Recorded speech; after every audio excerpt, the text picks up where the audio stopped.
entonces en el artículo 151 de la Ley de Amparo. Terminamos hoy de ver la competencia, toda la cosa juzgada y todo lo demás en cuanto a atribuciones de la Corte de Constitucionalidad, para el lunes comenzar de lleno con la inconstitucionalidad de leyes de carácter general, que creo es lo que nos va a generar un poquito de inconvenientes porque es un poco más cargado, digamos, y más complejo, pero nada que ustedes no puedan captar. Artículo 152, Emma, ¿cómo está? Buenas noches. Podemos leer el artículo 152. No es más que referirnos, Emma, a que además de los requisitos dispuestos en el artículo 151, es decir, ser guatemalteco de origen, abogado colegiado, con 15 años de ejercicio, reconocida honorabilidad, necesitamos entonces, en algunos casos, ya lo vamos a ir desarrollando, algunos requisitos especiales. ¿Y por qué será? Patojos, imagínense, si vamos a buscar nosotros en la Constitución Política de la República los requisitos para ser magistrado de sala de corte de apelaciones, piden que uno esté graduado con 5 años. Si quieren optar para ser magistrado de Corte Suprema de Justicia, el tiempo de ejercicio se amplía a 10 años. Pero para ser magistrado de la Corte de Constitucionalidad, entonces el plazo se amplía aún más a 15 años. Y es que no es para menos, porque recuerden que es el máximo tribunal de justicia en Guatemala y quien tiene la responsabilidad de interpretar la Constitución y por ende las normas de carácter constitucional. Entonces, Emma, leamos por favor el artículo 152.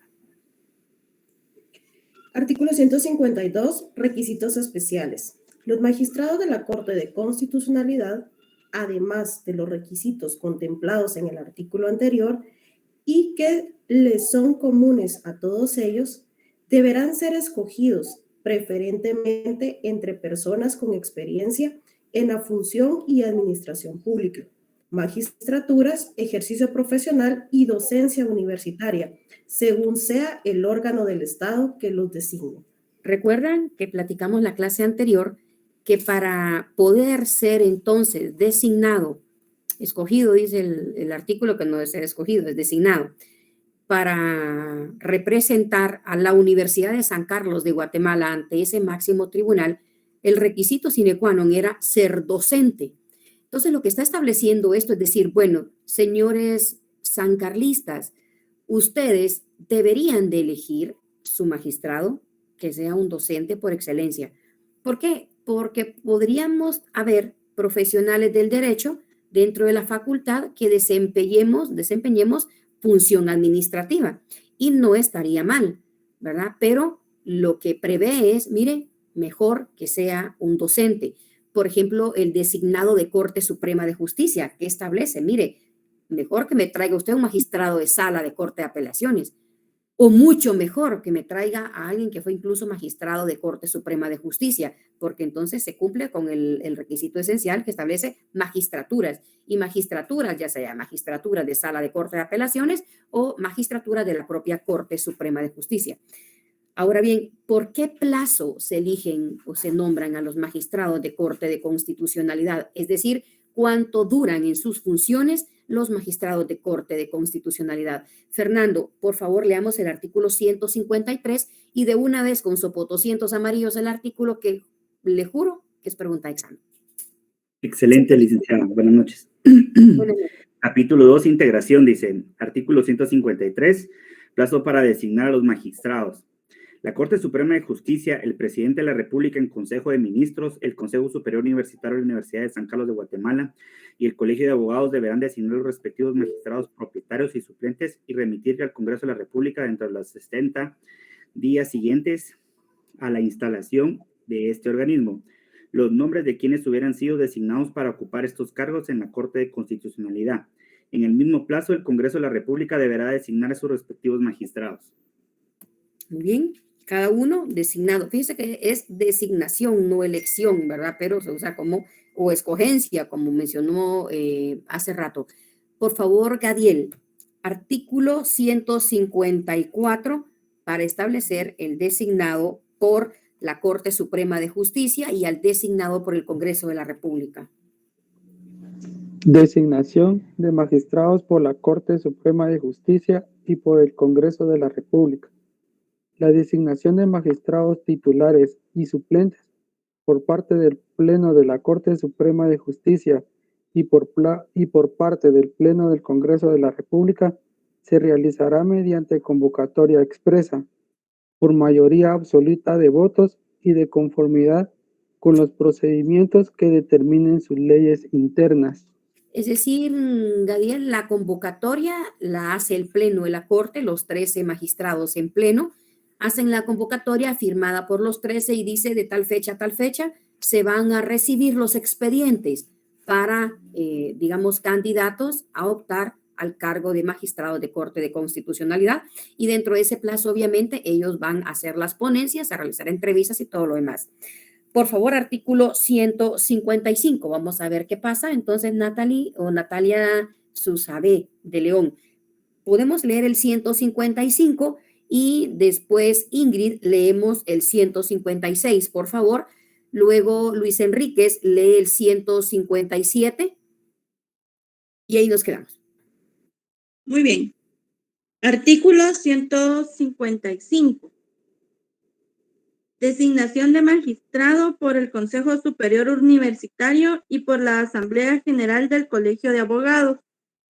La designación de magistrados titulares y suplentes por parte del Consejo Superior Universitario y por parte de la Asamblea General del Colegio de Abogados se hará por mayoría absoluta de votos de los miembros presentes en el acto electoral en votación secreta. En este acto no se podrán ejercitar representaciones.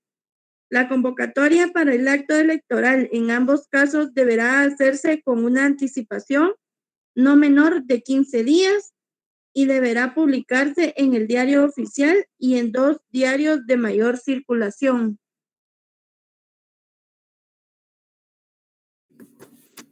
Artículo 156. Impugnación de las designaciones de magistrados. No es impugnable el procedimiento interno para la designación de los magistrados por el Pleno de la Corte Suprema de Justicia, por el Pleno del Congreso de la República y por el Presidente de la República en Consejo de Ministros. La designación de magistrados por el Consejo Superior Universitario de la Universidad de San Carlos de Guatemala y por la Asamblea del Colegio de Abogados de Guatemala podrán ser impugnadas conforme a la ley, pero mientras se resuelvan las impugnaciones continuarán actuando los magistrados titulares y suplentes que deben ser sustituidos. Artículo 157. Instalación de la Corte de Constitucionalidad. El Congreso de la República emitirá el decreto de integración de la Corte de Constitucionalidad, la que se instalará 90 días después de la instalación del Congreso de la República. Los magistrados titulares y suplentes prestarán juramento de fidelidad a la Constitución ante este organismo. Entonces, preguntas con sopotoscientos amarillos, me pregunta de examen, ¿qué designación o por qué órgano es apelable la designación de un magistrado de Corte de Constitucionalidad? ¿Y por quiénes sí es apelable? Traigo a colación nuevamente el proceso de designación de magistrado a la Corte de Constitucionalidad hecho por el Consejo Superior Universitario. Fíjense ustedes, no es impugnable, es decir, no hay manera de apelar, no hay manera de impugnar, de oponerse. Interno para la designación de los magistrados por el Pleno de la Corte Suprema de Justicia, por el Pleno del Congreso de la República y por el Presidente de la República de Guatemala. A ver, o sea que si estamos ante los 3 organismos de Estado, su elección es muy válida. La elección que sí se puede cuestionar y sí se puede impugnar y sí se puede votar es la que se hace en la Universidad de San Carlos y la que hacemos los abogados a través de elección directa en el Colegio de Abogados y Notarios de Guatemala. ¿Les parece congruente eso, patojos? No es nada más y nada menos que una ración de poder muy bien sentada para los 3 poderes del Estado. Así o más poder. Miren lo que yo digo, eso es. Pero lo que dice aquella academia, lo que dicen aquellos patojos en la USAC, chis, vení, dicen a Juana, pero yo digo Pedro. No es posible, ¿verdad? Lo que dicen los profesionales del derecho, no, tampoco, eso sí lo puedo apelar. Ah, pero lo que dicen estos tres señores, eso es palabra santa. Casi que como cuando su mamá da una orden en casa. La de su papá la puede apelar, pero la de su mamá no. Dios guarde. Usted dice, ¿qué? Papá, voy, lo que diga tu mamá. Por lo menos así es en mi casa, ¿verdad? Pero así es. Una orden mía no se puede apelar. O sea, le dice mi hija a la bebé, cuando Abril, yo pásame eso, Abril. Ay, Abril, son órdenes mayores, ¿verdad? Pero si la dice su papá, mami dice otra cosa. Algo así es terrible, ¿verdad? Pero ni modo. Otra pregunta de examen, patojo, ojo con los plazos, les estoy diciendo los plazos, después no van a decir examen malintencionado, que esta señora es mala, que esta señora es loca, mala docente, no es docente, se inventó que ella era docente, algo así, ¿verdad? Artículo 157, ese plazo. Luis, perdone que lo vuelva a molestar. ¿Podemos leer nuevamente el artículo 157? Porque entonces viene la pregunta del millón. Para saber cuándo se instala, es decir, cuándo toma posesión la Corte de Constitucionalidad, debo de saber cuándo toma posesión el Congreso de la República. Leamos, Luis, disculpe. Con gusto. Artículo 157. Instalación de la Corte de Constitucionalidad. El Congreso de la República emitirá el decreto de integración de la Corte de Constitucionalidad, la que se instalará 90 días después de la instalación del Congreso de la República. Los magistrados titulares y suplentes prestarán juramento de fidelidad a la Constitución ante este organismo. Muy bien, Luis. Entonces ya sabemos cuándo toma posesión el presidente de la República, el 14 a las 14, la Corte Suprema de Justicia, el 13 de octubre a las 18 horas, pero ¿el Congreso cuándo toma posesión?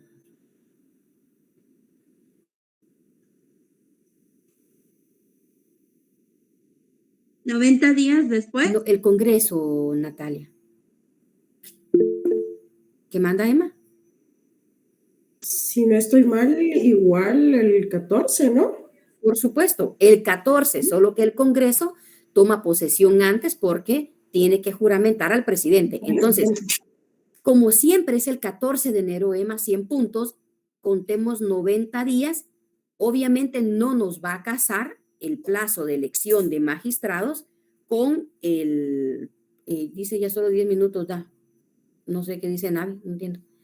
Bueno, entonces, si toman en enero, 90 días, ¿cuánto deberían de ser? Si fueran calendarios, 3 meses. Febrero, marzo, abril. Entonces, los magistrados de Corte de Constitucionalidad deberán ser designados antes de esa fecha para poder entonces tomar posesión en abril. Y es lo que pasó ahorita. Miren cuánto se atrasó por la impugnación que se dio solamente para el designado a la San Carlos. Les digo, no es que yo esté a favor o en contra, simplemente, incluso porque dicen, ay, pero ¿por qué mujeres alegan si es una mujer la que está? No, yo estaría feliz que hubiéramos mitad en todos los organismos de Estado, que de magistrados, imagínense cómo venimos, primero Dios que mejoremos. Pensemos en la Corte Suprema del 2012 al 2017, que fue la Corte Suprema de la magistrada Tel Maldana. Ella era la única mujer. Habían 12 hombres y solo ella. Luego vino ahorita la nueva corte. Ya habían 3 mujeres. Entonces, ojalá que no se trata de eso, no se trata de que no sean las mujeres, sino de que la señora no era docente. Y ya acabamos de leer el artículo nosotros de requisitos especiales que necesita tener la calidad que establece, además de lo que regulan, según la propia ley de amparo, nuestras leyes especiales y la ley interna y el reglamento interno de la universidad establece eso.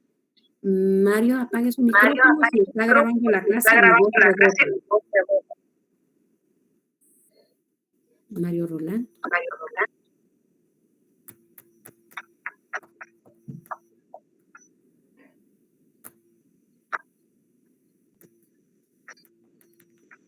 ¿Alguien que le diga?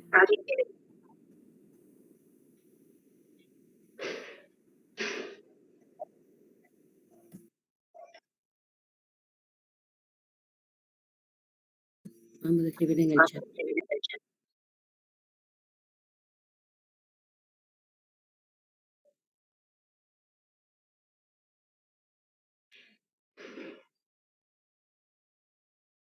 Mónica, tiempo de escribir aquí. Pierde tiempo. Mario.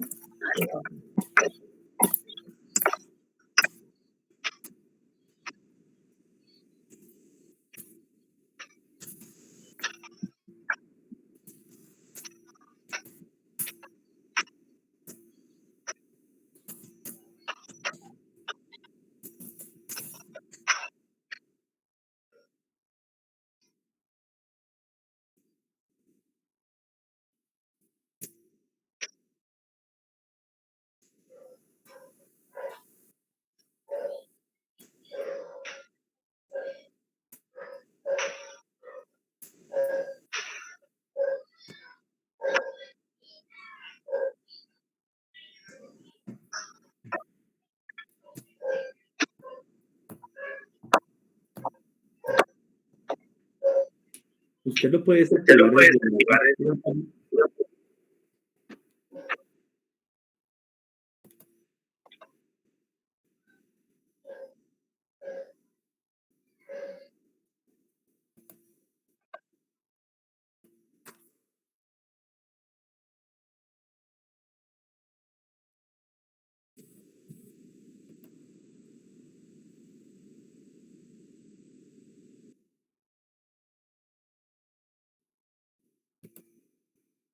Creo que ahí está mejor.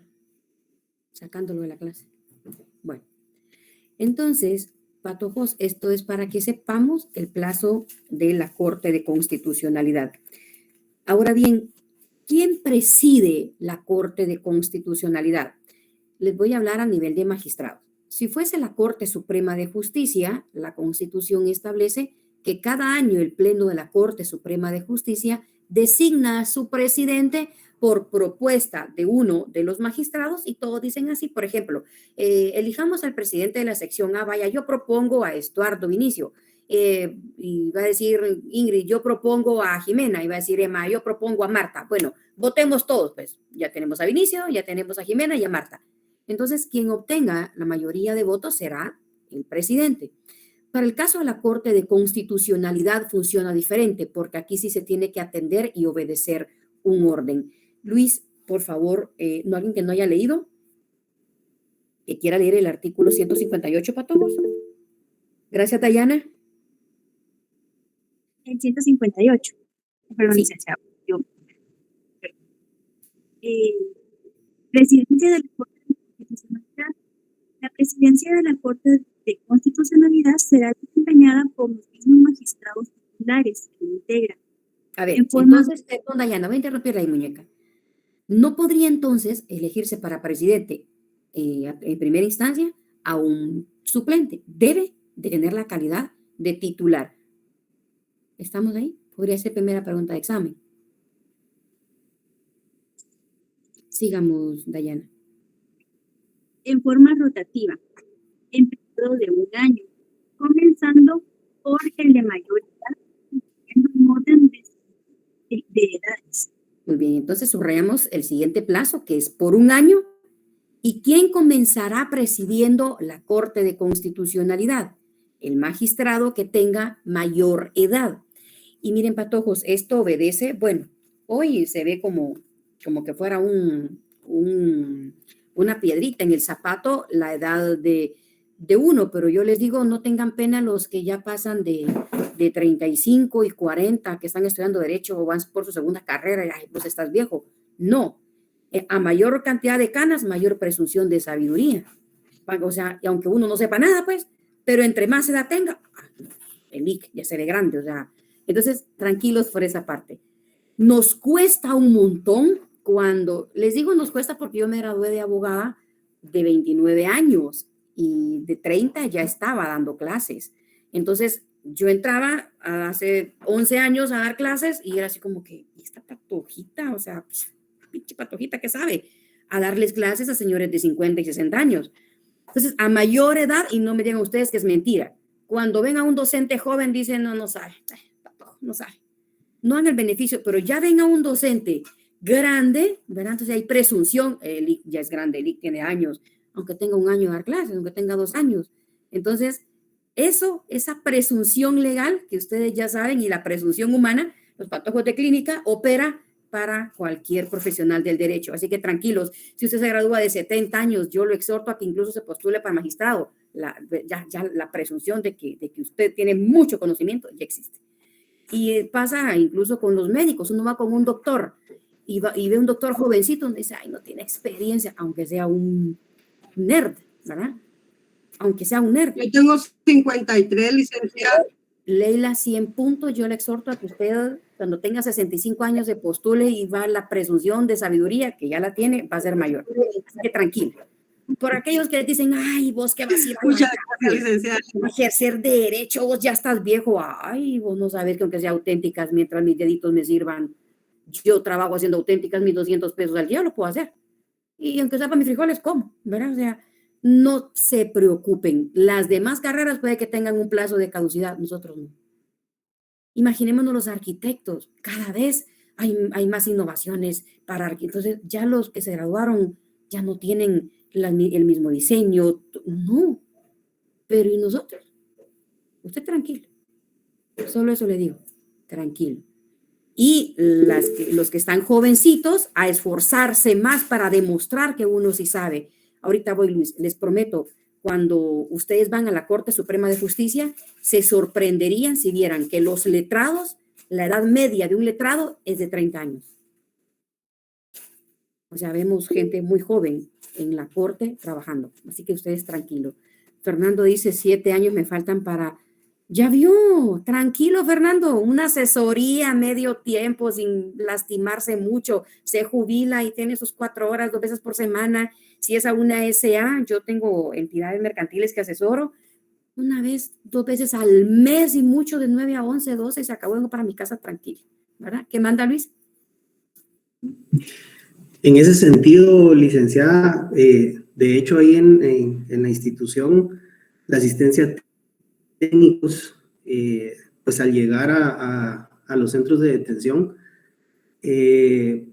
la exhibición personal que interponen muchos de los privados de libertad, pues hace que haya un constante trabajo en estos lugares.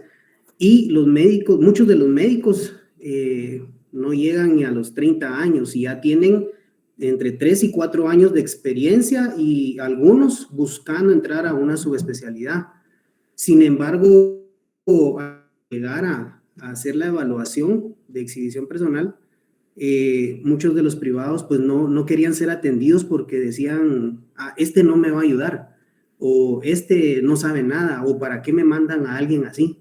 Y algunos no querían ni la evaluación porque presumían que por ser joven no sabía y no se dejaban evaluar hasta que veían a alguien con más edad, pues decían, aquí sí tengo la ayuda que necesito. Sí, es cierto, y pasa. Yo no sé si alguien conoce a los doctores Terraza, otorrinos, o sea, son unas eminencias, pero ya están cansados, ¿verdad, mis gordos? O sea, con el doctor Terraza, Oscar Terraza, ¿qué tiene? Ya ni lo mira uno. Y usted fíjese, doctor, que es que me duele por aquí, sí. Y mira la historia, sí, seguís con la sinusitis. Entonces te vas a tomar esto y aunque usted sienta que se muere, un día, no, fíjese que el doctor Terraza no tiene espacio, me dice, pero su hijo sí, yo, su hijo. Vaya, yo no aguantaba, está bien, vamos. Para empezar, patojito, bien bonito el patojito, ¿verdad? Pero además muy agradable, muy caballero, abrir la puerta. No, el señor una eminencia. Sí, pues, graduado con especialidad de otorrino en Alemania, especialidad de operación de oído en España y el otro. Ahora, moraleja, nadie va en mi casa con el, y mi hija molesta, mami, siento que me siento mal de la garganta, hay que ir con el doctor Terraza, ¿verdad? La niña de 22 años que estudia medicina. Pero imagínense, mi hija tiene 22 años, está en 4º año de medicina, y que digan, no es que ella no sabe, se va a graduar de 26, ella no es, ¿cómo así? Mi hija es bien pilas, entonces, ¿cómo que no sabe? Pero la presunción legal es esa, así que ustedes tranquilos, solo les digo, calmen su corazón, que va a haber trabajo y mucho, primero Dios que sí. Designación del presidente, por favor, vamos con Leila Herrera. Leila, artículo 159, designación de ese presidente. Muy bien. Designación del presidente. En la primera sesión que la Corte de Constitucionalidad celebre después de haber sido instalada, procederá a designar al presidente y a establecer el orden de los magistrados vocales conforme a su derecho de asunción a la presidencia. Fíjese, Leila, que aquí no es elección del presidente porque no se eligen, sino que la norma ya establece el orden en el que deben de ir asumiendo. Entonces, de entradita, digamos que elegimos a Dayana para ser magistrados. Es Dayana, es Luis Enrique, es Ingrid, es Fernando y es Leila. En la media, bueno, no quiero herir susceptibilidades, ¿verdad? Pero el de mayor edad de ellos sería, entonces es fácil decir cuál es tu edad, vos, Fernando. Yo tengo 30, vos, y vos, yo 28, entonces te gané yo a vos. Yo primero con mis 30 y luego la patoja de 25 hasta terminar con la patoja de 18. 37 tengo.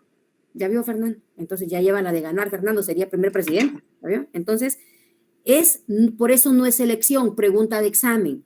Si viene la trampa de cómo se elige al presidente, no se elige, se designa, porque elección es en la Corte Suprema de Justicia, por eso les hice la explicación. En la Corte Suprema están los 13 señores sentados y los 13 señores tienen que proponer a 1 o 2 magistrados para que entre ellos se peleen por la presidencia. Y a mayor cantidad de votos, tiene que ser mayoría absoluta, o sea, no la mitad más 1, sino con las 2/3 partes, que repito, en la Corte Suprema son 9 votos. Entonces, nosotros que trabajamos en la Corte, cuando están eligiendo presidente vos, y todos afuera están eligiendo presidente, y todos queremos que nuestro magistrado, o al magistrado con el que trabajamos, sea el presidente. Entonces, ay, no, que ojalá que la lico, ojalá que quede la lico, ojalá. Y cuando entonces dicen, habemos presidente, ya sale, generalmente cuando fue la presidenta con la que yo estaba, a nosotros fue lo primero que nos llamó y dijo, quiero que sepan por mí que soy la nueva presidenta de la JA. Y nosotros, felices, ¿verdad? Pero obviamente todos quieren que esos magistrados sean presidentes, entonces en la Corte de Constitucionalidad no es así. Nunca va a haber elección, a ver quién gana, a ver quién pierde. ¿Se recuerdan ese gran relajo que hubo con la ponencia que hizo la licenciada Blanca Stalin? ¿Verdad? Que atacaron de que estaba viciado, pero ella lo que hizo fue proponer a una magistrada, no porque fuera su amiga. Y si es su amiga, pues la Constitución le permite el derecho. Pensemos, Fernando, ¿con quién se lleva usted aquí de la clase? Digamos su compañero con el que usted tenga afinidad, amistad, qué sé yo. Con Flori. Imagínese con Flori. Si yo dijera ahorita, miren, patojos, propongan a alguien para que sea el representante de la clase, usted no tendría empacho en proponer a Flori. ¿Y qué tendría de vicio eso? Si usted la propone, quienes van a votar son todos los patojos. En proponer, ¿cuál es el problema? Ningún problema. Todos tenemos derecho a petición. Por supuesto. Pero entonces allí hubo el problema porque dijeron de que entonces empezamos a hilar que Blanca Stalin estaba unida con no sé quién, entonces que también aquella estaba unida. Ella propuso. Yo puedo proponer, pero al rato Emma propone a Ingrid y gana Ingrid. Entonces, es una propuesta. Pero lo que tienen que saber, les repito, si viene la trampa, no es trampa pues, pero si viniera para ver si pusieron atención, no, licenciada, en Corte de Constitucionalidad no se eligen los presidentes, se designan y se designan en orden de manera descendiente por mayoría de edad. A mayor edad será quien vaya presidiendo y así. ¿Qué es, patojos, digamos, lo que se puede destacar en esto, en la Corte de Constitucionalidad? Que los 5 magistrados van a ser presidentes.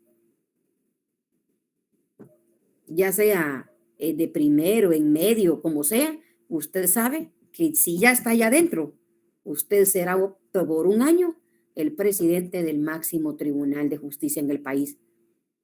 Solo les piden 15 años de ejercicio profesional, patojos, así que gradúense para que lleguen allá, por favor. Cuando estén allí, si necesitan alguna asesoría, con mucho gusto, ¿oyeron? Pero igual que Fernando dijo, medio tiempo, ¿verdad? Medio tiempo. Muy bien. Artículo 160. ¿Quién quiere leer el artículo 160, por favor?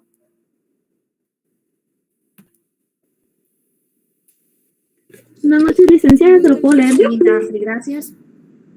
Artículo Artículo 160. Obligación de cesar en cargos incompatibles. Cuando alguna persona designa para ocupar una magistratura tuviere causa de incompatibilidad para dicha función, deberá antes de tomar posesión cesar en el cargo o actividad incompatible. Si no lo hiciera en el plazo de 15 días siguientes a la designación, Puede se que sea entenderá- pregunta de examen, ¿verdad? Plazo para que se cese en una actividad que cause incompatibilidad en el ejercicio del cargo a magistrado de corte de constitucionalidad. Ojo con los plazos. Subráyela de aquel color que usted decidió. Si no estudia mucho para su examen, con que abra la ley, inmediatamente va a encontrar el plazo. Con eso le va a alcanzar el tiempo y no van a renegar que muy poquito tiempo de examen. ¿Hoy sí? Perdón, Astrid. No tenga pena, licenciada. Se entenderá que no acepta el cargo de magistrado a la Corte de Constitucionalidad. La misma disposición se aplicará cuando la causa de incompatibilidad sobrevenga durante el ejercicio de la función. Astrid, ya vimos entonces que cualquier docente de la Universidad de San Carlos de Guatemala puede ser magistrado en la Corte de Constitucionalidad. ¿Usted cree que el cargo de docencia puede interferir o causa incompatibilidad con el ejercicio del cargo de magistrado?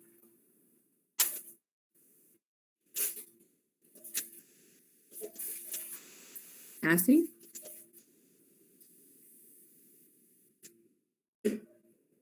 ¿No está Astrid? Marta Sofía, ¿qué piensa? Pienso que no interferiría ¿No? en el caso de docencia, nada más. ¿Por horario, Marta?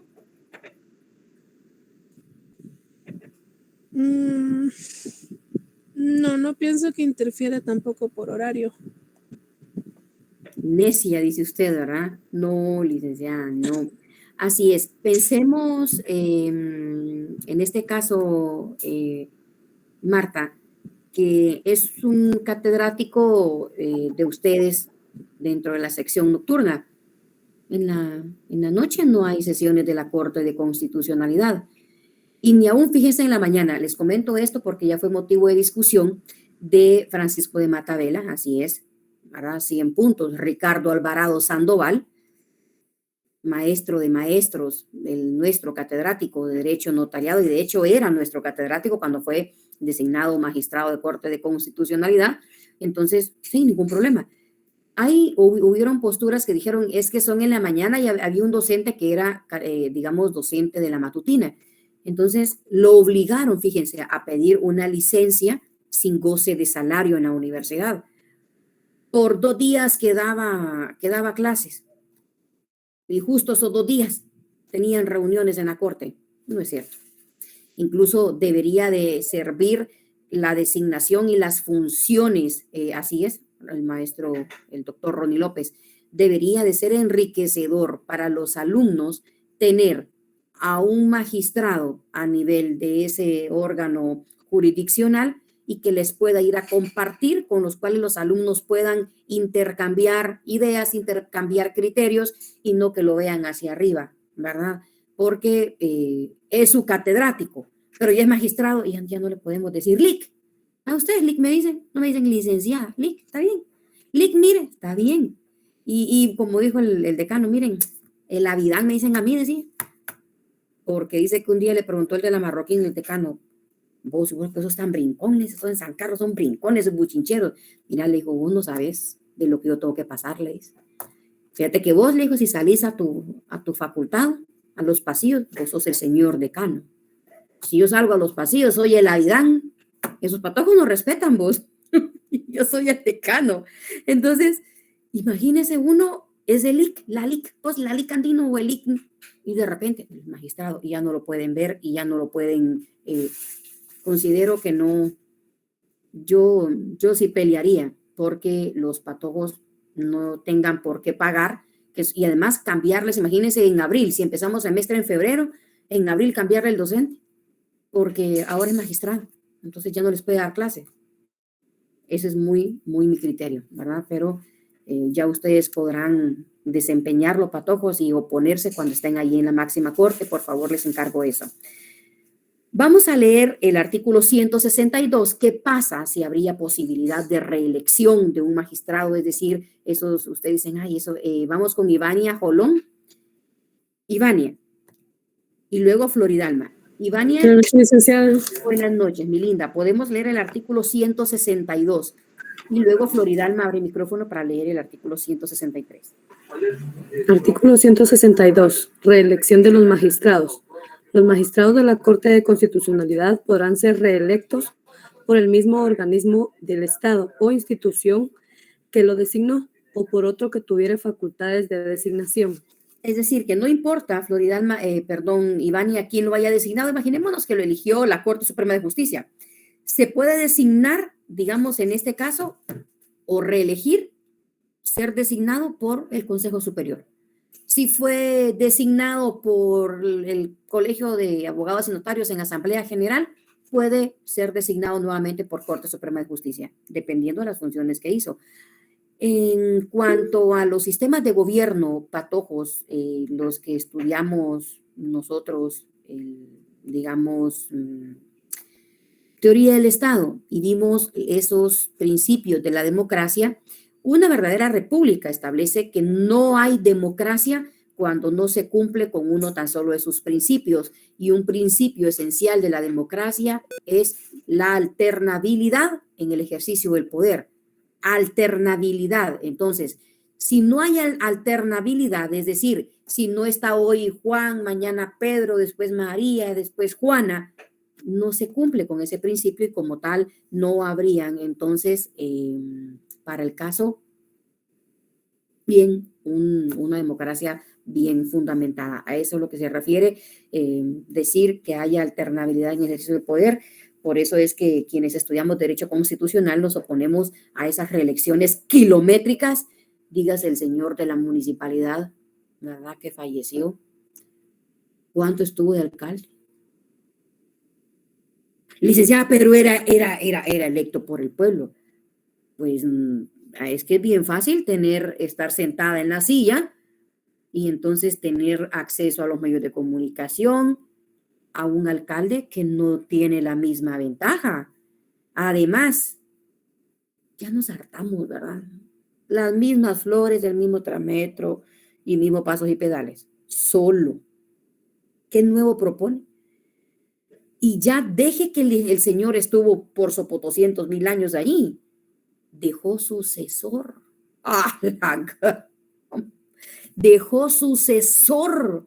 Entonces va a estar este señor ahorita y hasta que a él se le pegue la gana. Y cuando él ya no quiera, deja al hijo. Eso es una monarquía, patojos, disfrazada, pero monarquía. No, que hoy esté Juana, probemos mañana este pelón, que se sirva al otro pelón, dijo la muerte, ¿verdad? Cuando estaban en el, que no llaman a quién llevarse, aunque sea me voy a llevar, así a cualquiera. Pero denle el beneficio de la duda a alguien más. No puede ser ya 30 años y más la municipalidad en el mismo partido político. ¿Quién más ha estado? Y lo peor que salta del alcalde, ya tenemos en Misco al mismo señor 2 veces. Y vuelve otra vez y dicen, tan guapo, dice, ¿verdad? Dios mío, digo yo. ¿Y eso es para elegir? Entonces muchos de ustedes fueran también alcaldes, presidentes, si fuera por guapos, pues, fuera por simpáticos y de nosotras, muchas de ustedes tan bonitas que son. Pero no es eso. Y no es que sin necesidad de propaganda decía ganaba. Por supuesto que ¿y quién no? Ya estoy sentado ahí, todos los familiares de toda la gente que tiene por todos lados. La demás gente no tenía. Implícitamente está la campaña. Ay, qué casualidad que en ese periodo electoral los servicios aumentaban y mejoraban y habían más anuncios de los niños en la orquesta. ¿Ahorita han visto ustedes anuncios de los niños que tocan en la orquesta? No. ¿Cuándo empiezan a salir la orquesta en campaña electoral? Eso no es campaña. Si eso no es campaña, dígame qué es campaña, pues. Yo soy la bien época de la humildad. Mire, pues, entonces, Fernando, si eso no es campaña, ¿qué es campaña? Más caminatas. Fíjese, ¿cuántas navidades han pasado y no hacen la tal el día que el año que es de elección, se mejora la patinada ahí en el hielo, se mejora todo eso es aquí en la China, no nos hagamos bolitas, ¿verdad? El que se quiera engañar, sí, bueno, que se engañe solo, pues, pero no a todo el universo de guatemaltecos. Pero les digo esto, patojos, todo en pro de la reelección. Yo sí no estoy muy de acuerdo en la reelección de nadie, ni siquiera en cargos administrativos, porque pienso que siempre hay nuevos talentos que pueden venir a suceder. Fernando dijo, yo me jubilo. Fernando, usted me dice, yo amo dar clases, pero cuando a mí me toque, por Dios, a mí me dicen, mire, licenciado, y se puede jubilar, mañana me jubilo, mañana. Y que vengan nuevos a ocupar. Si ya me cansé, ya no creo que estoy para dar clases, que vengan nuevos talentos a dar clase. Pero ya no querer dar clase y estar ahí solo por obligación y solo porque ya tengo yo y me toca quedar aquí, no, yo considero que no. Pero allá cada quien, ¿no? Entonces todo sale por la reelección. Yo no estaría muy de acuerdo con eso. Ahora bien, artículo 163, Floridalma. Vamos a leer las funciones esenciales, pero yo les voy a decir a mi juicio las que considero, digamos, como que más relevantes, no más importantes, más relevantes. Usted decida si quiere subrayar otras, pero ¿para qué vamos a, ni que se van a aprender todas para el examen, ni van a tener que typear o escribir todas? Me decían, es que ya me duele la mano de escribir. Patojos, cuando entren a notariado, van a entrar a las 5 de la tarde y van a salir a las 9 de la noche de notariado, de redactar 9 y 12 instrumentos en cada examen. Uno tiene tieso aquí, miren todo esto. 2 días sin poder mover estos dedos. 2 días haciendo jurisdicción voluntaria, el acta notarial de requerimiento, la primera resolución, la notificación, el auto, el decreto de notificación y el auto final. Hasta en eso hay que modernizarse, creo yo. No, Fernando, ¿cómo? ¿Quiere que le diga una cosa? Yo comparto una universidad, es la única universidad en todo el país que su examen de notariado lo hacen a máquina mecánica. Cuando yo supe y fui, dije, ¡ay, la computadora! Fernando, cuando usted está en su oficina, no, aquí la compu, ¿saben qué es lo que uno más invierte? No es en el mobiliario, no es en la oficina, es en buscar a un ingeniero de los más pilas para que le acomode a uno los márgenes para la hoja de protocolo. ¿Y sabe qué, Fernando? Pasa que llega el día más desgraciado de la vida, donde todo colapsa, donde la máquina no quiere nada y usted está con una escritura. ¿Y cómo la hace, pues, Fernando? Le digo porque ya me pasó. Ya me pasó. Entonces, uno dice, ay, no hagan los exámenes a compu. Sí, pues ahí está la clínica, 4 exámenes iguales que solo le cambiaron ni el tipo de letra, Fernando, así de pilas. Y fue tan desgastante y tan, ¿verdad?, que entregó 2 exámenes con el mismo nombre y el mismo número de carnet, mi gordo, fíjese. 150 vendieron el examen. ¿Usted cree que uno puede confiar en eso? No, Fernando. Voy con Sebastián. ¿Qué manda, Sebastián? Sí, y tal vez en relación a lo que usted decía de los ingenieros y todo, una de las cosas más importantes que hoy en día se están dando en muchas firmas es precisamente esa cuestión de encontrar el ingeniero perfecto para que puedan alinear la computadora para poder estar al 100 con esas hojas de protocolo, porque sí, es bastante complicado, pues a veces con la maquinaria, que uno dice sí, es fácil, pero al final ya en la práctica es un poquito más Sebastián, ¿y será que uno encuentra al primer ingeniero así pilas? Mire, no, póngame no. Sí, es bien complicada esa cuestión. Es bien delicado. Así es. ¿Y saben qué, patojos? Que el papel se llama papel sellado especial para protocolo, porque sí es bien especial. Y es tan especial, Fernando, que como dice Sebastián, la hoja de papel protocolo no es oficio, no es legal, no es A4 legal. No, Fernando. No hay medida que le haga exacta configuración de compu a la hoja de papel de protocolo. Por eso la palabra especial está bien especial y a eso viene muy ad hoc las inconstitucionalidades. Si la pueden conseguir, 100 puntos. La inconstitucionalidad que se planteó brillante de la Superintendencia de Administración Tributaria cuando dijo que la hoja de protocolo, por esto que estamos hablando con Sebastián, fuera en una hoja blanca bond. ¿Cómo así? Y que con sello de agua y que con un sello de seguridad. Señor, ¿qué parte de papel sellado especial usted no entiende? Es especial. Que no le guste a usted, que no, eso es otra cosa. Se llama papel sellado especial porque los notarios, patojos, adquirimos las hojas, no el protocolo, ¿verdad? Cuando uno dice en examen privado, ¿y usted dónde compra el protocolo? Yo compro el protocolo, ahí está mal, ahí tiene 0.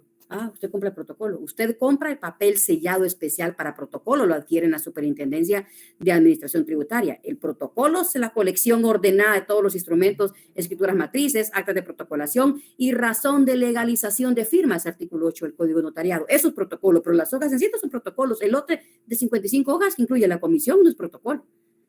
Entonces se planteó la inconstitucionalidad a esa súper magnífica idea de la SAT y la Corte la declaró con lugar. Era inconstitucional. Violentaba los principios de seguridad jurídica, certeza jurídica y todo lo que ustedes se pueden imaginar que rodea el derecho notariado, ese papel lo violentaba. Si la pueden encontrar, de verdad sería magnífico, muy ad hoc para nosotros los abogados. También la inconstitucionalidad que se planteó al artículo 100 de la Ley de Extinción de Dominio, donde decía que los notarios tenemos que pagar el 100% del arancel por un testimonio no emitido dentro del plazo que establece la ley, que son 25 días, pues. Entonces, ese tipo de inconstitucionalidades, patojos, son enriquecedoras, ¿verdad? Pero así es, Sebastián, le digo a Fernando para decirlo obsoleto. Si a ustedes les parece obsoleto escribir, Dios, Fernando, no. Además, ¿sabe el abogado del pueblo quién es? O del Estado, digamos, no del pueblo, del Estado de Guatemala. ¿Quién es Fernando, el abogado del Estado de Guatemala? El Procurador General de la Nación. Procurador General de la Nación, actualmente el licenciado Werner, ¿verdad? Y el notario de la Nación, ¿quién será, Fernando? El que elabora los instrumentos públicos donde el Estado de Guatemala debe de intervenir. No tengo idea. Algún escribano o algo así, pero no. 100 puntos, Fernando. Se llama el escribano de gobierno. ¿Y escribano de dónde viene la palabra? Que escribe. De escribir. Entonces, Fernando, no renieguen por escribir. Usted es un escribano y diga, estoy practicando para cuando sea el escribano de gobierno, vos y gane mis 100,000 pesos, ¿verdad? Vos tranquilo. Leamos, por favor, Floridalma, las funciones. Muy bien, Dick. Yo que ustedes, perdón, Floridalma, de una vez, si quieres subrayemos los incisos. Luego los leemos, Floridalma, pero sí estamos ya en sintonía. Yo que usted, el inciso A.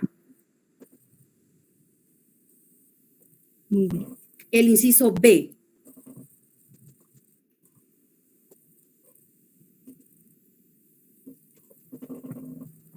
El C.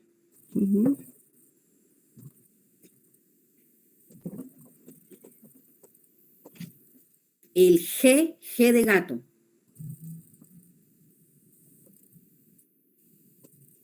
Y el H.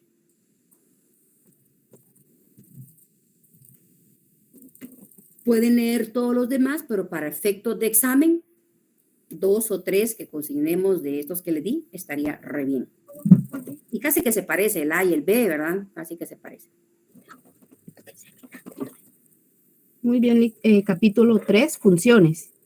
Artículo 163, funciones de la Corte de Constitucionalidad. Corresponde a la Corte de Constitucionalidad a conocer en única instancia de las impugnaciones interpuestas contra leyes o disposiciones de carácter general, objetadas parcial o totalmente de inconstitucionalidad. Esa sería para el temita de inconstitucionalidad de leyes ad hoc. Solo la Corte puede conocer en única instancia, o sea, solo ella. De allí, medio impugnación, aclaración y ampliación, solo ella. Le aclaro y le amplío que solo ella, no le va a cambiar mayor cosa. Muy bien.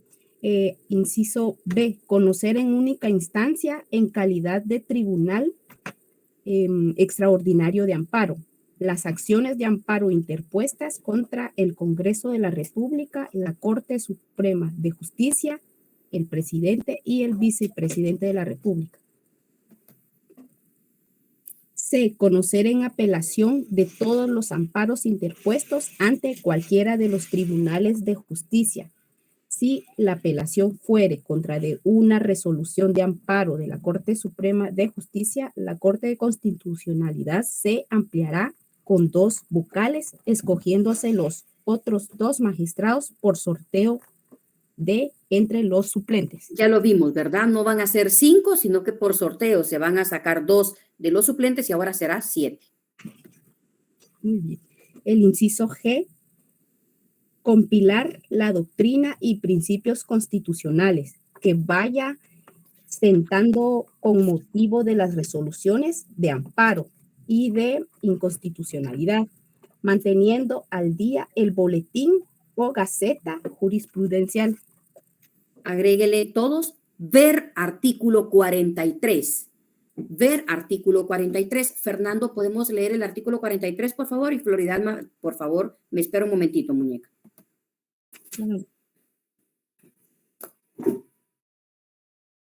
Artículo 43, siempre de la ley de amparo, Fernando, por favor. Sí, Linda. Capítulo 6, sentencia, artículo 43, doctrina legal, dice. La interpretación de las normas de la Constitución y de otras leyes contenidas en las sentencias de la Corte de Constitucionalidad sienta doctrina legal que debe respetarse por los tribunales al haber 3 fallos contestes de la misma Corte. Sin embargo, la Corte de Constitucionalidad podrá separarse de su propia jurisprudencia, razonando la innovación, la cual no es obligatoria para los otros tribunales, salvo que lleguen a emitirse 3 fallos sucesivos contestes en el mismo sentido. Muy bien, gracias, Fernando. Sigamos, Floridalma, con el H, mi niña, por favor.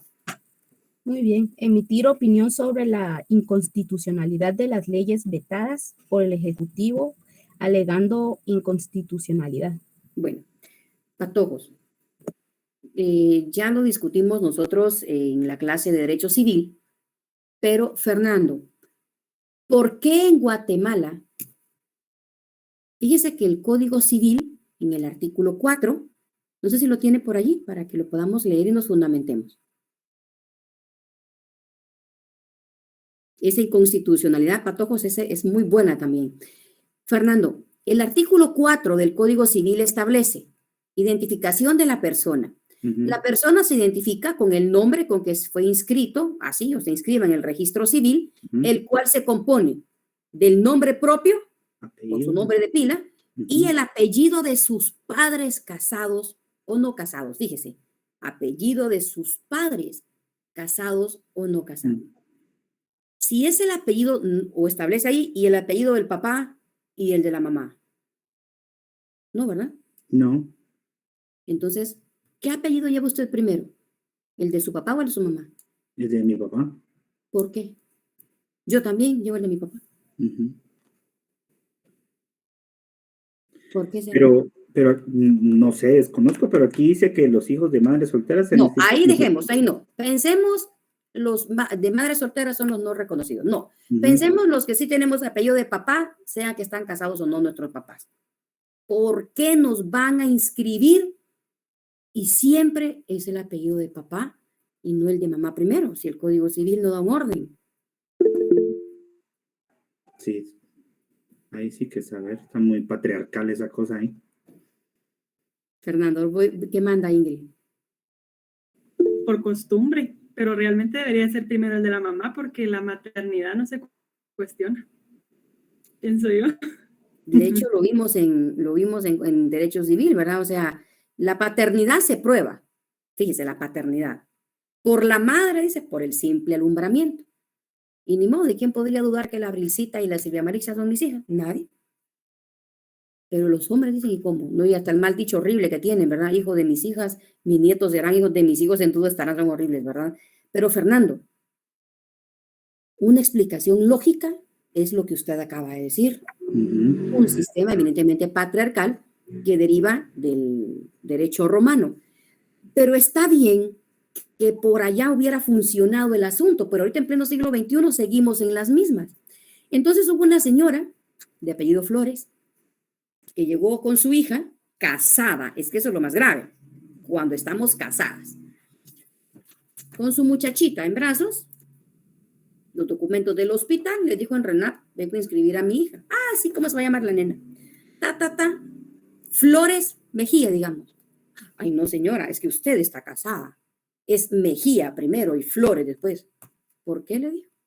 Ah, porque sí. Es que yo aquí tengo el artículo 4 del Código Civil, le dijo. Y ahí no dice el orden. No, sí, señora, sí, dice el orden. ¿Dónde? Cuenta la señora que en el expediente que vimos nosotros en maestría llevaba sexto semestre, mi gordo, sexto semestre. ¿No dónde dice? Armó tal trifulca la señora que vamos a llamar al jefe. Cuando leyeron el artículo, porque pasamos de noche por esos artículos, los patojos de clínica vieron uno por uno, desde el artículo 1 hasta el 140, uno por uno. Fernando, llegó el jefe de jurídico, el director del RENAP, y dijo, no acepto que mi hija sea inscrita con el apellido de su papá, porque no me lo permite la ley, no lo prohíbe la ley. ¿Sabe qué, señora? Para no causarle un grave daño irreparable, vamos a consultarle a la Corte de Constitucionalidad. Es que si usted no estuviera casada, no habría problema. El problema es que usted está casada, señora. Y los hijos de mujeres casadas son primero. Es que miren, que vaya en segundo orden el hijo, no quiere decir que ya no va a ser hijo del Señor. Digamos que su hijo Fernando fuera, Fernando, usted está casado, perdón, Fernando, ¿ha pedido a su esposa si está casado o no? Sí, actualmente estoy casado. ¿Cómo es el apellido de su esposa? Ella es Chacón de León. Entonces, imagínese, Fernando Junior Chacón Grajeda. No, es que está casado. Tiene que ser Grajeda Fernandito Junior. ¿Cómo es que le va a poner usted otra cosa? Sí, pero es que lleva Grajeda de segundo, es su papá. No, porque están casados. Entonces, allá vamos, Fernando, a hacer el RENAP, la consulta a la Corte de Constitucionalidad. Y la Corte de Constitucionalidad, después de evacuar audiencias, después de escuchar a todas las partes, llegó a esta sorprendente conclusión. Si bien es cierto, en Guatemala no existe un orden legal por el cual consignar los apellidos, por costumbre, como dijo Ingrid, por derecho consuetudinario, es que se establece el orden de papá y mamá. Pero el problema fue este que dice Fernando. Sin embargo, si los cónyuges están de mutuo acuerdo, pueden alterar el orden. ¿Por qué puso mutuo acuerdo, pues? Fernando, por mutuo acuerdo, ¿usted aceptaría que sus hijos llevaran primero Chacón y después Grajeda? Pues, viéndolo desde ese punto de vista, es indiferente, porque a la final, si es mutuo acuerdo se acepta. ¿Eh? Por eso, pero ¿usted estaría de acuerdo? Sería la pregunta, entonces. Sí, claro, porque me va a seguir siendo, va a ser parte de mí si lo va a tener. ¿Está seguro, Fernando? Muy en conciencia. Todos sus sobrinos serían Grajeda y todos sus hermanos. Vos, ¿cómo así que no va a llevar Grajeda, mano? No, vos, yo que vos, no vos. ¿Qué? Y peor si es varón. ¿Cómo vas a permitir? Y ya usted por presión social y familiar dice, si todos tus patojos tienen Grajeda y el mío, ¿y por qué? Incluso, Fernando, ¿cuál es su segundo apellido? Galvez. Sus hijos podrían ser Galvez, ¿sabes? No Grajeda, sino Galvez. Sí, yo lo pensé también, porque en mi caso yo no crecí con mi papá, pero más sin embargo estoy reconocido como el apellido de él. Por dos, dirían ustedes. Y sentía que no me representaba el Grajeda, ¿va? Por dos.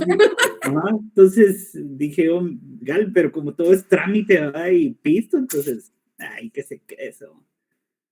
¿No? Pero fíjese, Fernando, entonces el problema fue esa palabrita, mutuo acuerdo. Nunca haber mutuo acuerdo con los señores, Fernando, tal vez un 100%, un 5%. Si hago una encuesta aquí, todos, no, yo no. Yo que lleve mi apellido, mi patojo, ¿verdad? Entonces, esa inconstitucionalidad, esa presión que se planteó, a esa disposición del Registro Nacional de las Personas, está bien bonita. Ese expediente sí, yo lo tengo y es muy interesante. Pero, ¿es para qué manda Luis? Y compartiendo en ese sentido de experiencia, a mi papá y en aquellos tiempos, su papá no lo quiso reconocer y mi abuela que tenía un muy buen amigo que se vino con ella de El Salvador. Le dijo, él no quiere, no tengas pena, yo te doy el apellido para el patojo. Entonces, tenemos el apellido de un amigo de mi abuela, no de mi abuelo. Qué calidad, mi rey. ¿Ya vieron?